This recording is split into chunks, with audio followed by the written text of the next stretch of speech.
Another pretty sharp exchange between Senator Shaheen and Kristi Noem. She gets pressed on ICE prison policies as well as the northern border security. Vice Chair Murray. Thank you very much, Chair Britt, and I look forward to working with you and Ranking Member Murphy in this Congress.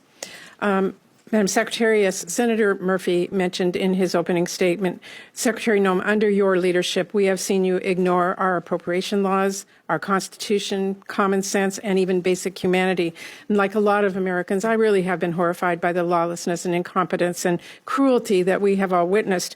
And for all the talk about going after criminals, you have sidetracked DHS staff who are investigating drug dealers, terrorists, human traffickers.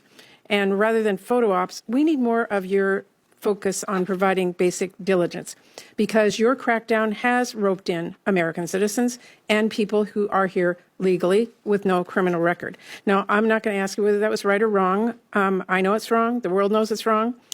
And I think the first thing that history is going to say about your leadership is that you were responsible for many of these travesties. So I'm deeply concerned. You've deported a 4-year-old U.S. citizen with cancer. You've disappeared people to a notorious prison in El Salvador, and you have spent $100 million in taxpayer dollars to air TV ads thanking President Trump. That is really reckless. It's unacceptable, and in my opinion, can't continue. The American people are paying for this with our taxpayer dollars and with their most basic rights. Now, in the last 3 months, you have frozen or canceled over $100 billion in funding that was approved by Congress, bipartisan. We are talking about everything from disaster relief to grants that keep people safe. But when my staff has requested information on the status of this unacceptable holdup, the department failed to provide any acceptable justification. This illegal freeze, and it is illegal, is taking a real toll on communities who are waiting on the investments that Congress has delivered. So will you commit to immediately unpausing these funds? Well, Senator, thank you for covering a lot of topics there. Let me touch on a few of those right away. Well, what the Trump administration is doing is enforcing the law for the first time. Under the Biden administration, I'm asking you about the funds. Illegal aliens were prioritized over American citizens. Now the scales of justice have been leveled, and no one is treated better than anyone else. I asked you a Citizens are treated the same, and these illegal aliens and criminals are being deported. I heard it previously. I'm asking you a specific question. The grants that you are referencing, correct. The grants that you are referencing have been paused and reevaluated to make sure that they are truly being spent in the way to which they were appropriated. Well, many of these grants were being diverted into things they were never intended. These funds were passed on a bipartisan basis by members. Absolutely, and the Biden administration perverted them in how they used them, diverted them to facilitate illegal immigration, to house people in places like the Roosevelt Hotel who held illegal criminals that took the life of Chair, about $100 billion. It is not credible to me that all the recipients who have died of that, and lost their children. Madam Secretary, it is not credible, Madam Chair. It is not credible that $100 billion is used to break the law. That just cannot be true. And let me change this a little bit. On the other hand, I am very concerned that DHS is now dramatically overspending funding that Congress has not provided. If you were a CEO doing that, I don't think you'd be in your job long. We need accountability and we need answers. And that includes informative responses to oversight questions sent to the department over the last 3 months.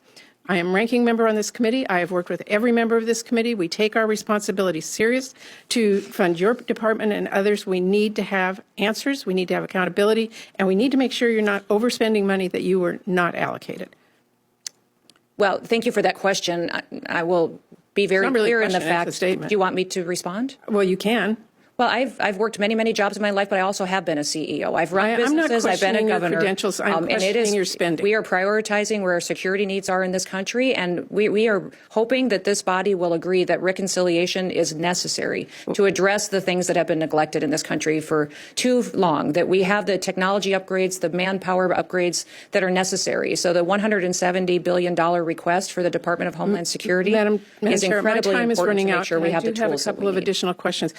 The fact is that you've not been given this funding. Saying that it's going to come in reconciliation that has not passed is not an acceptable answer. I did want to ask about FEMA and disaster relief. This is really important. A lot of disaster relief has been politicized. You've endorsed eliminating FEMA outright. We have seen an upheaval at FEMA that is going to put lives in jeopardy. 1 in 5 FEMA employees have been pushed out, taking this administration's so-called buyout offer, we are losing indispensable staff just weeks away from fire and hurricane season. And over $100 billion in disaster relief and FEMA grants are still being held up. DHS is making it a lot harder to qualify for relief, something people in my home state of Washington are experiencing firsthand. Multiple requests from governors have been rejected in recent weeks, including a request from our state. And we haven't been given any response about this. And I'm watching this and I'm thinking, has President Trump directed you to prioritize funding for Republican states?